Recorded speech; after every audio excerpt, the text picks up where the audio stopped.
Once again, welcome to the program. I'm Arba Kumsin. Now, candidates seeking to become president of Ghana will have to dig deep into their pockets before they can be allowed to contest this year's presidential and parliamentary elections in December.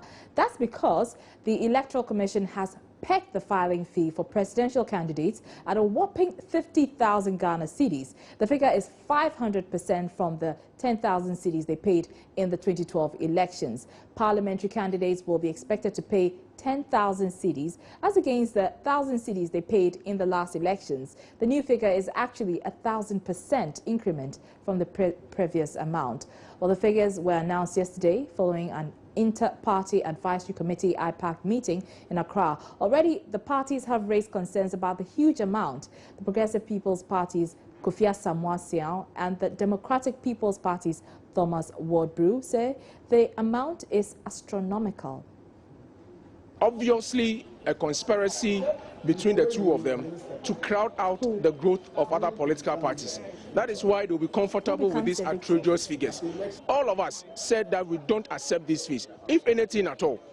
We can only increase something maybe up to 100%. What they have done is to increase it over 1,000%. It doesn't make sense. What are they going to use the money for, by the way? And what the response we got from the chair was that they have decided they will look into it, but until we hear from them, the fee still stands. And Tuesday we are coming to pick forms, which means that they have decided, they have made up their mind. But all of us have agreed this one is unacceptable. Does this have any implication for the sort of politics that we practice? You see, this confirms the monetization of our politics. There's too much money. There's abuse of incumbency. Governments in power are compelled to dip their hands into the state coffers to support their campaign so that it will be extravagant. And the consequences of that, all of us know. Post-election, high deficit, we don't have money in the economy and so on and so forth. We waste it all the time. In this particular instance, the Electoral Commission is sustaining that belief. The EC, what it has done is discouraging participation, and it's in contravention, it's opposed to their constitutional mandate, and that cannot be accepted. There is no justification for moving 1,000 Ghana cedis filing fee to 10,000.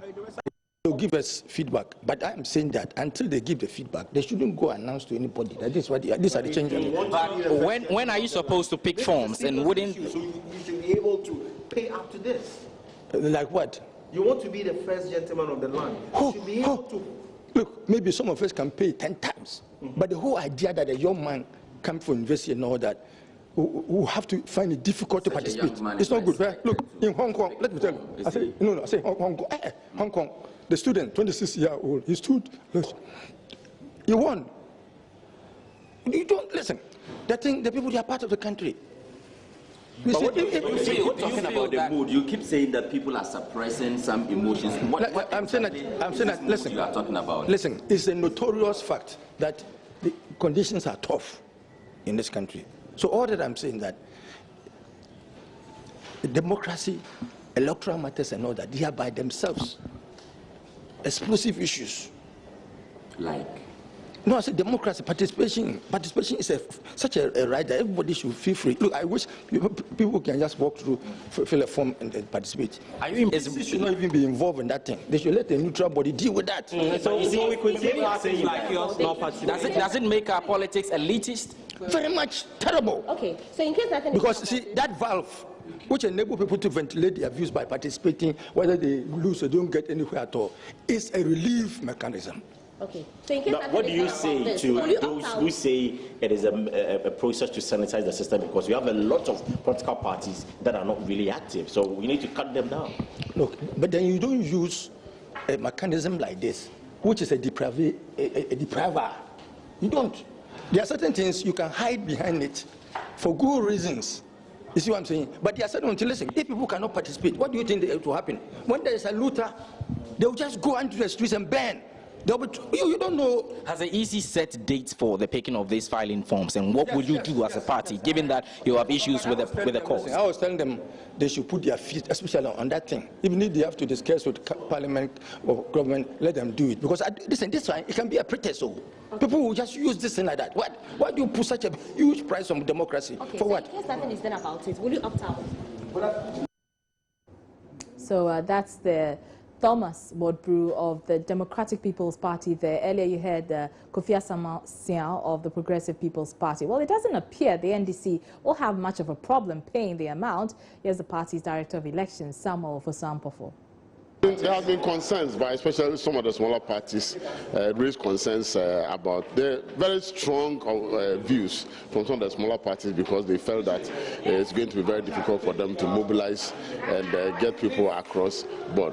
And so I believe if the Electoral Commission could give a second thought to it, that would be okay. As for us as a political party, because the 10,000 was even the basis for our primaries, we believe that we should be able, our candidates should be able to pay with the promise that they work very hard and get the numbers that are required and then get their refund after the elections. So both presidential and parliamentary candidates are to pick their nomination forms from the EC on September 13 and submit same between September 29th and 30th. Well, still at that IPAC meeting, the Electoral Commission announced it has cancelled the procurement process for the election results management system for the electronic transmission of results from the various constituencies during the 2016 elections. The Commission explained that the two IT firms shortlisted for the system, Cytel and Smartmatic, failed to meet the criteria required for the transmission. The NDC's Director of Elections shares more details. Transmission system. The Commission has decided to discontinue the electronic transmission system. According to them, none of the bidders met their eligibility criteria, and for that matter, they believe that if they decide to open for re-tendering, there will be not enough time for them to go through the processes. And so they have decided to drop the idea and then use the existing system that they have adopted for the recent by-elections. According to them, they will improve upon it, and then they will do a demonstration so that other political parties who have not benefited from that system by not participating in the recent by-elections will have the opportunity of also seeing how the system operates. So we hope that the Electoral Commission will do as they have promised. And did the various political parties come to this understanding? As far as the electronic transmission system is concerned, I mean, there's no objection because it is the EC's brainchild. It is their system, and they are saying that they will not be ready with the system. And so we all go with the system that will be adopted. So the scanning is what will happen? Well, they have a system now that they will project it on the screen, and when they finish, they will then transmit that projection to the center for final declaration. So that's Director of Elections for the NDC, Samuel Fosampofo. Now, as announced earlier, the Electoral Commission today has begun accepting applications for transfer of votes from one constituency to the other. The exercise is essentially for all registered voters who wish to transfer their votes from the polling station in the constituency where they registered to a different constituency where they wish to vote in the 2016 general election. Eric Kofi Japaso is the head of communications at the EC. 9th of September up to Friday, 7th of October, we are opening the window for voters who would wish to transfer their votes from one constituency to the other to do so. What we are saying is that if you are a voter who is registered in a constituency, but you have since relocated from that constituency to another, and you would want to vote in your new constituency, you don't have any intention of going back to where you registered, but you want to vote where you are currently residing, you must transfer your votes from where you registered to your new place of residence. The requirements are that, one, you need to be a registered voter with a valid voter's ID card.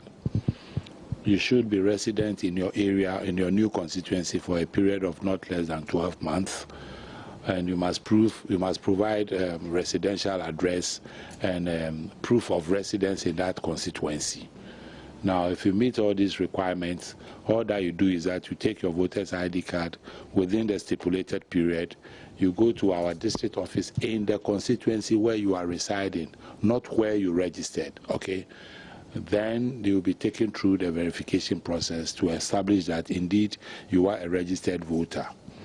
Now, if you are successful, what will happen is that your name is removed from where you registered and then placed on what we call an absent voters list, indicating, as the name implies, that you are absent from that constituency. Then your name, your data will now be brought onto a transferred voters list in your new constituency. You'll be assigned to a particular polling station and you'll be issued with a new voters ID card. So come election day, you go to the polling station in your new constituency. Your data, your particulars will be on the transferred voters list. You go through the verification process like anybody else, and you have the chance to vote.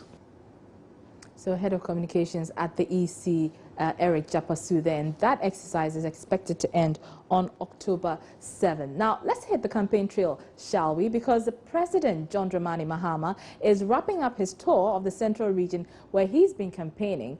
He's just arrived in Winneba, we understand, but his arrival has been overshadowed by a sad incident. 2 motor riding supporters of the NDC are feared dead after they were involved in 2 separate accidents. Let's get more details from correspondent Richard Kojo Nyako.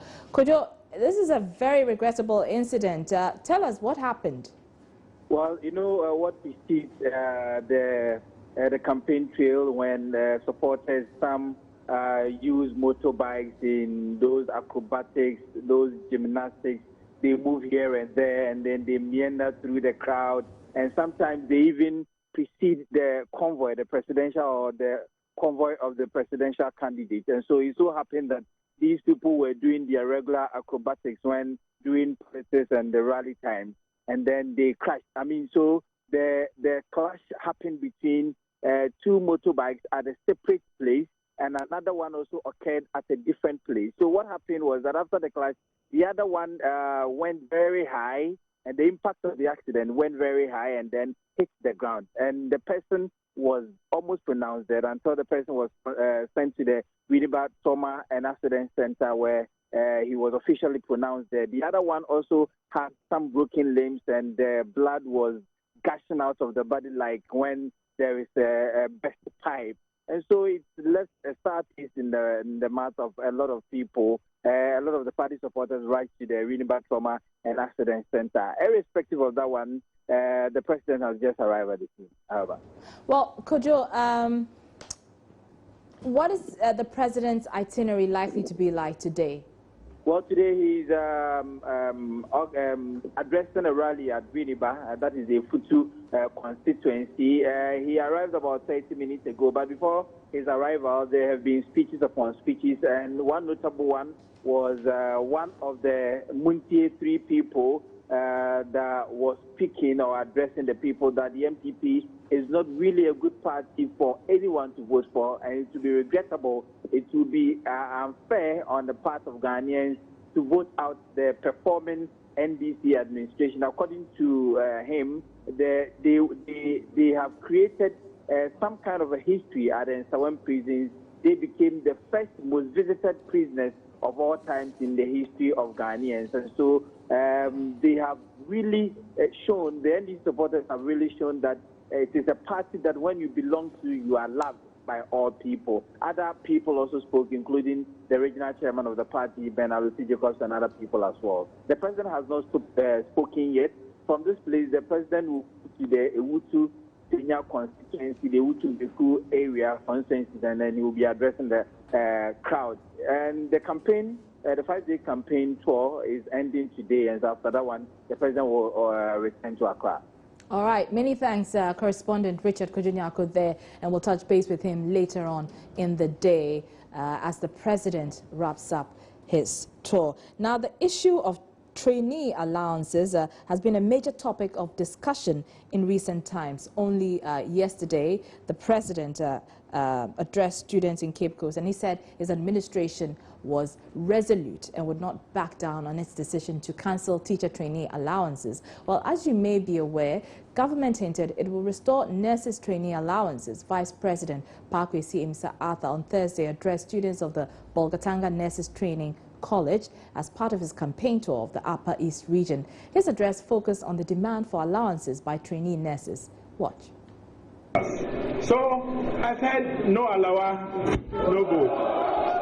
I heard I heard it when I went to WA to open the CHIPS compound. All the nursing students had the placard. So as for those placards, when I opened the Nipenua in Cape Coast, I saw it. So I've been seeing no allowance, no votes all the time. So let's say, our economy is growing.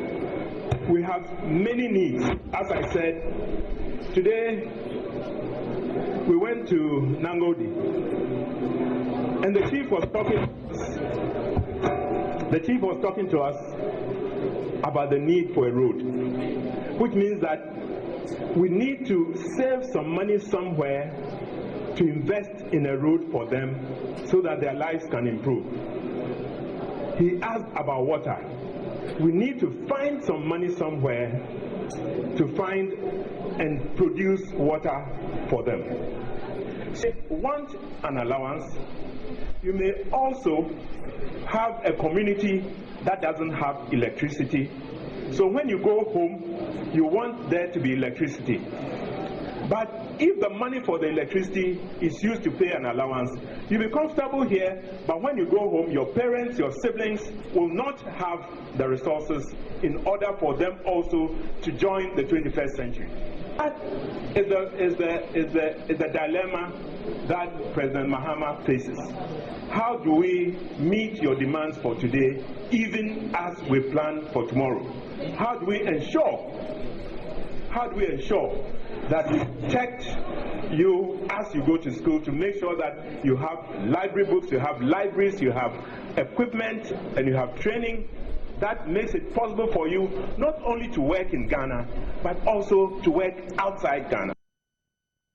Vice President Parkway saying, Mr. Arthur there, well, the trainee nurses in that region have warned that the status of allowances will influence their voting in the upcoming general elections in December. According to them, they still cannot understand why government has scrapped the allowance that helps them pay for school fees and other learning materials. You're still watching Election Brief here on your Joy News channel. I'm Arba Kumsin. We're taking a short break. We'll be right back.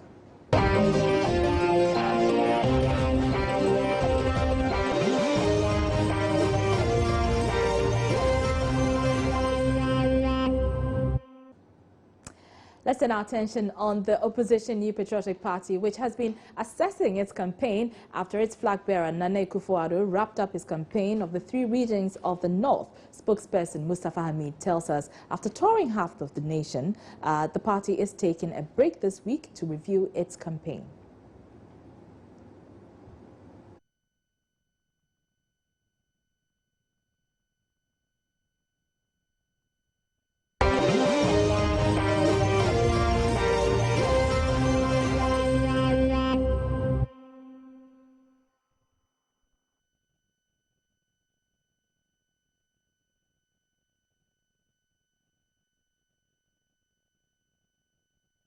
Well, we are very satisfied that the 3 northern regions would give us considerable support. I may not say conclusively that the 3 northern regions will fall to us completely in an overwhelming manner, but I'm very confident that, for example, in the Upper West, we have no seat as we speak. Out of, I think, about 12 seats in the Upper West, we have 0. I am confident that we can share the region now with about 6 seats with the NDC, and that for me is very satisfying. We come to the Upper East, we have just 1 over 15, and we are confident that we can take it to about 7 seats. In the Northern region, we have 10 seats. We are confident that we can take it to about 16 seats in the minimum. So all of this gives us satisfaction. Mind you, also, since 1992, our percentage of the presidential vote in these 3 northern regions has been going up consistently. We started from low numbers as low as 5% in the 3 northern regions. Now we've gone to nearly 40% of the vote in these 3 regions, and therefore we are confident that even this year we can do better from what we saw on the ground. Mustafa Hamid is spokesperson for MPP flag bearer Nana Akufo-Addo. Meanwhile, running mate of the party, Dr. Mahamudu Bawumia, has been outlining some policies the party hopes to implement if elected into power. He said this at a lecture yesterday in Accra as he diagnosed the economy and accused the Mahama administration of failing to use the country's resources effectively. We will develop and implement a 10-year power sector master plan to meet our medium-term needs. We will increase the proportion of renewable energy, solar, biomass, mini hydro, and waste to energy in the national generation mix.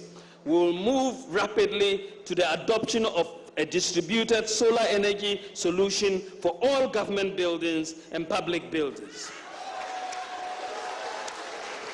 We will create an environment of clear policies, rules, and regulations, and provide adequate incentives to attract private sector investments. Ladies and gentlemen, in the area of government, we will make sure that DCEs and MCEs are elected during the term of an MPP government. And for our teacher and nursing trainees, we will fully restore the teacher and nursing training allowances in the first budget. These, along with many policy initiatives that we will adore in our manifesto,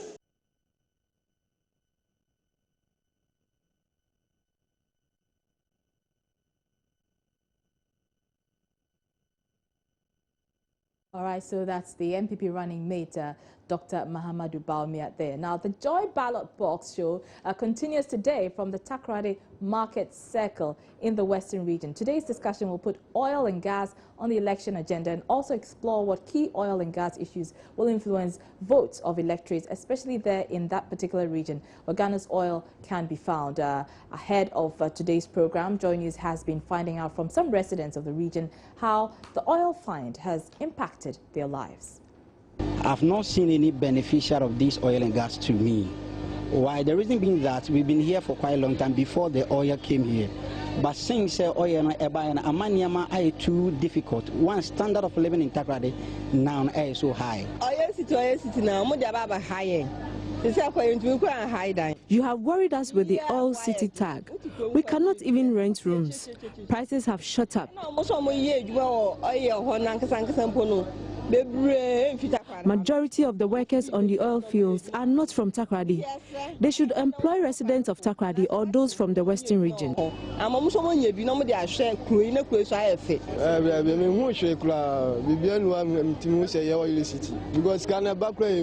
Nothing shows that we are in an oil city. When we sell, people do not buy. Do not call here an oil city. If it were an oil city, prices of fuel here will go down.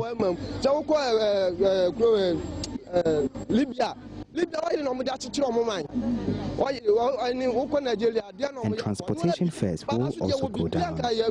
Libya and Nigeria have benefited from their oil find. We say we have oil here, but the cost of petrol keeps going up.